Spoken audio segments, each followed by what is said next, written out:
Hello everyone, it is Sue here. Welcome to my channel. So in today's video, I'm going to work on the Roxy's Journal of Stitchery Volume 8, and it is prompt 13, which is script. So I had a little thought about that. So in New Jersey, in the US, script to me means this kind of writing, right? Right, that's script. This is printing. That's how it is for me in New Jersey, USA. But I'm going to take this prompt as meaning either. So I hope that's okay. I don't know if that's the intent, but okay. So with that being said, once I gave myself permission to do that, I have 3 different areas on my wall hanging, which is 15 inches by 22 inches. And so I have some script up here. I like the color of the background of that because it looks like it's tea dyed, which this piece right here is tea dyed, so it's pulling that color across the wall hanging, which I like. So I think I'm gonna sew that there. I'm pretty committed to that. And then down here on the bottom, I put this piece of fabric, which to me is also script. And I like it. And I've been actually holding the fabric in a box just for this prompt to come. Like I would call it text is what I would probably call it. But I have these fabrics. And yep, so I'm glad to be able to use some.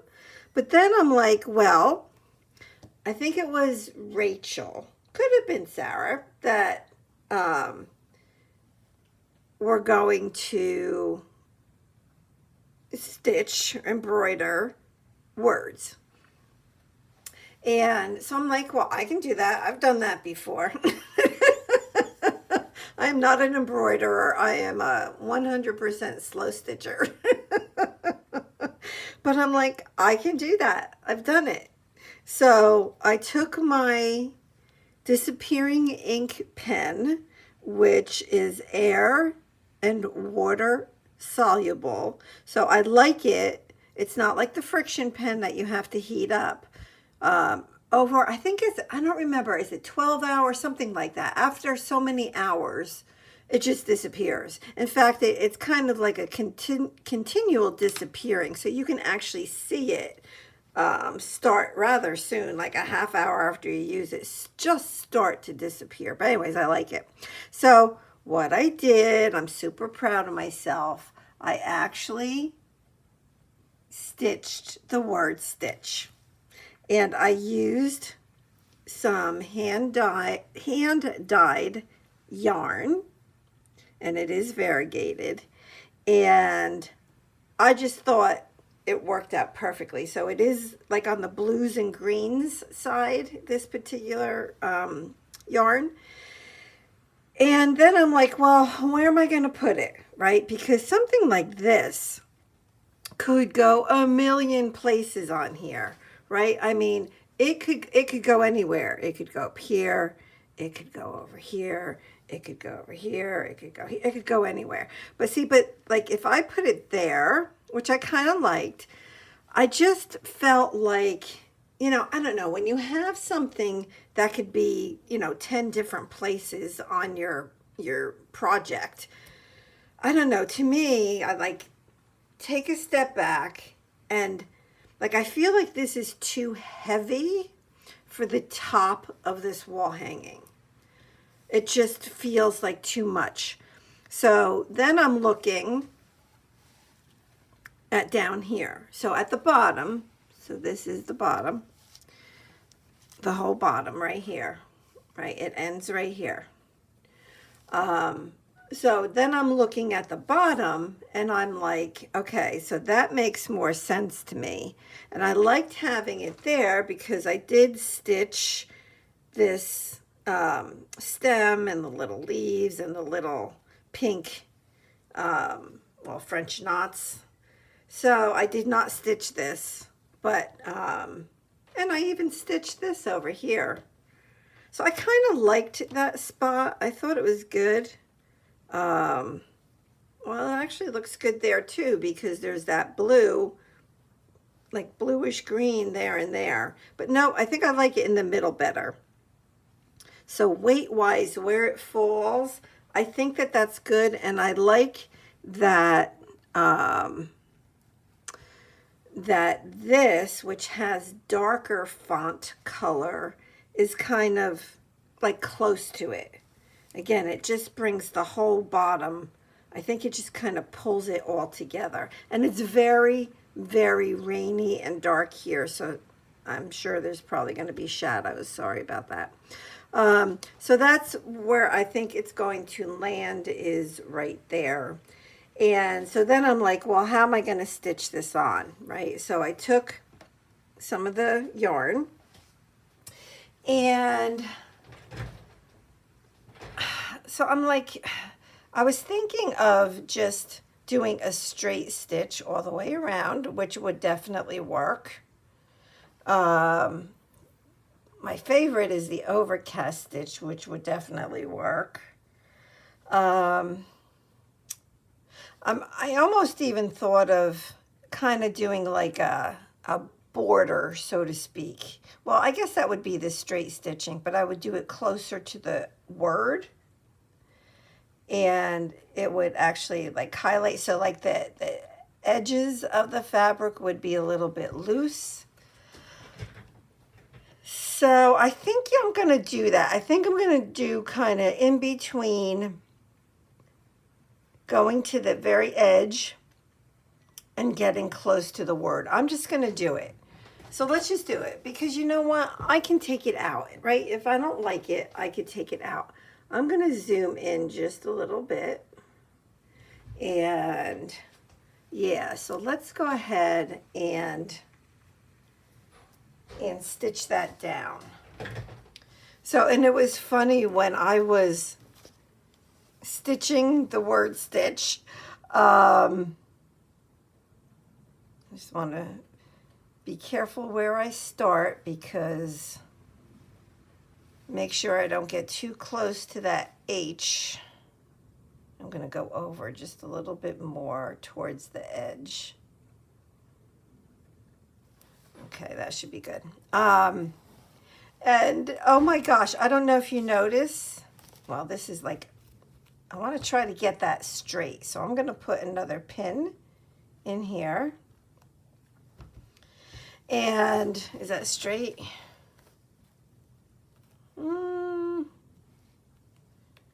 Kinda, sorta. Kinda, sorta. But with these, with the stitching, do you notice my H is like a little smaller than the rest of the letters? Oh my gosh, it took me 3 times to stitch that H. I'm just saying. Oh my gosh, it was crazy. The rest of it I just did. I just stitched it and it worked out. But when I got to that H, for some reason, yeah, I think I was like at that point like overthinking it. Yeah. So, all right. So let's see. Let's see what we've got going on here. Now there is like in the fabric, so the fabric that this is stitched on is a piece of linen napkin.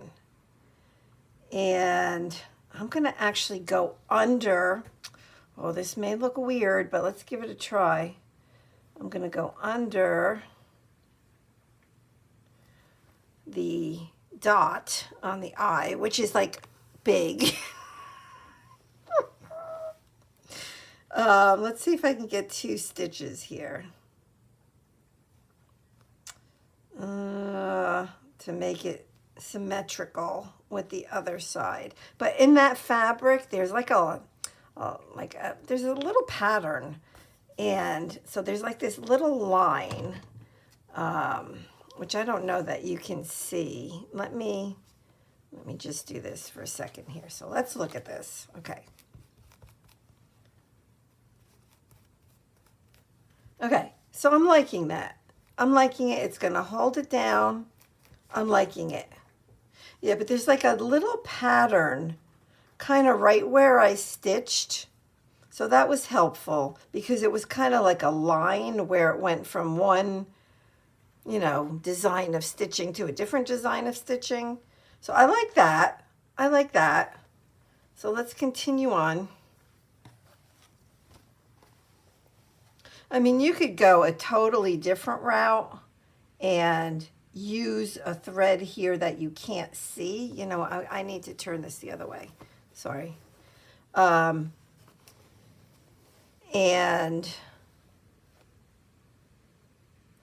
I figure, what the heck?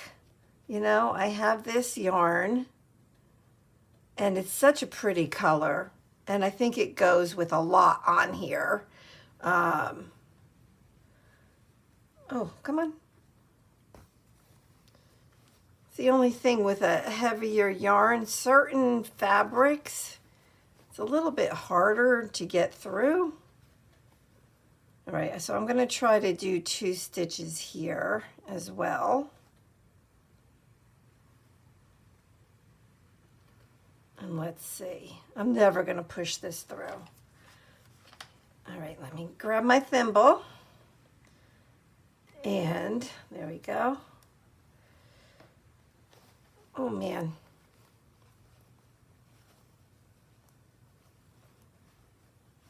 Okay, I got it.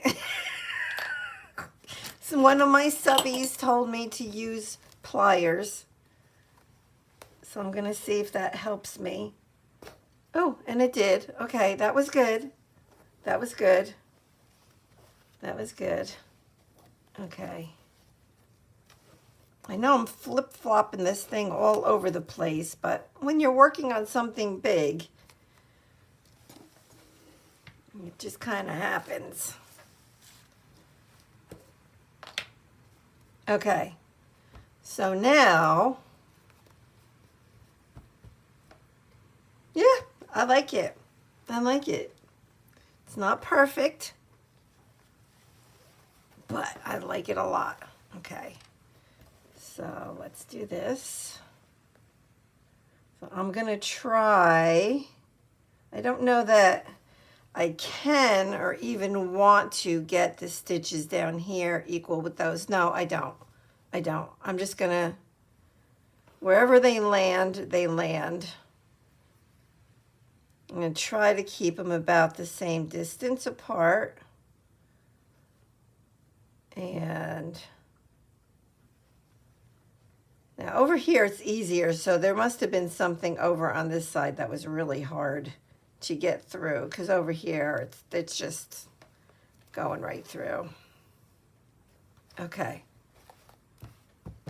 so let's take a look. Okay, I want to make sure I'm not like going on a slant. Like a lot of times, like when I write on a slant. So I stitch on a slant a lot of times, so I want to make sure I don't do that. So I'm going to kind of pull up just a little bit here. And let's get over here.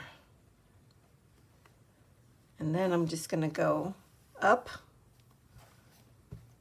a couple stitches, trying to stay away from that H.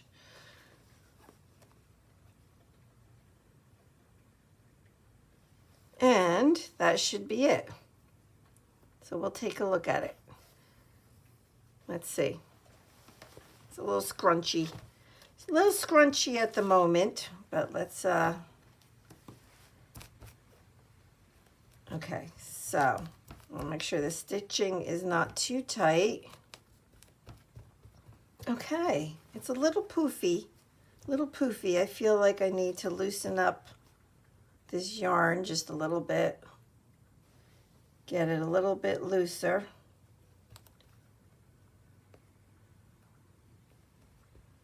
so it's not so tight. Okay, that's better.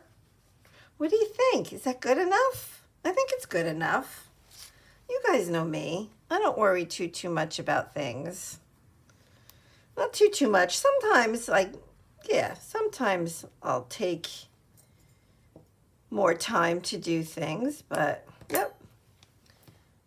All right, so that's it.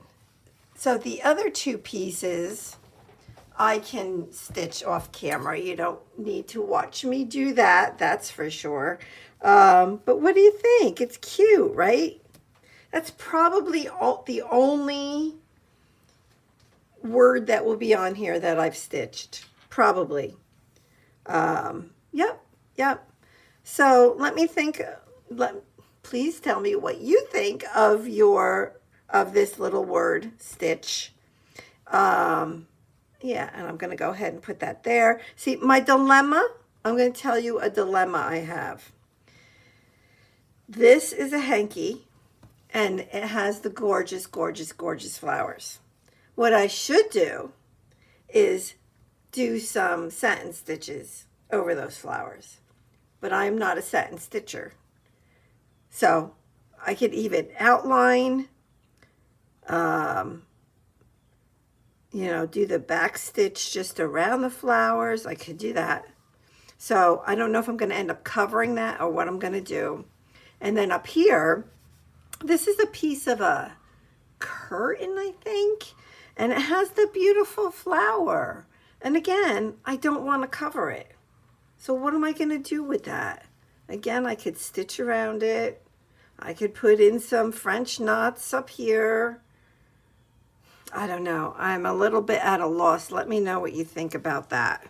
But that's going to be it for this video. So please check out Rachel and Sarah's YouTube channels as well as the Facebook group.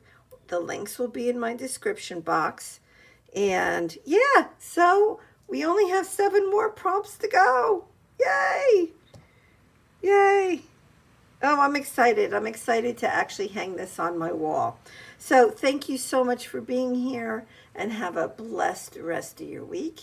And I'll see you soon. All right. God bless. Bye-bye.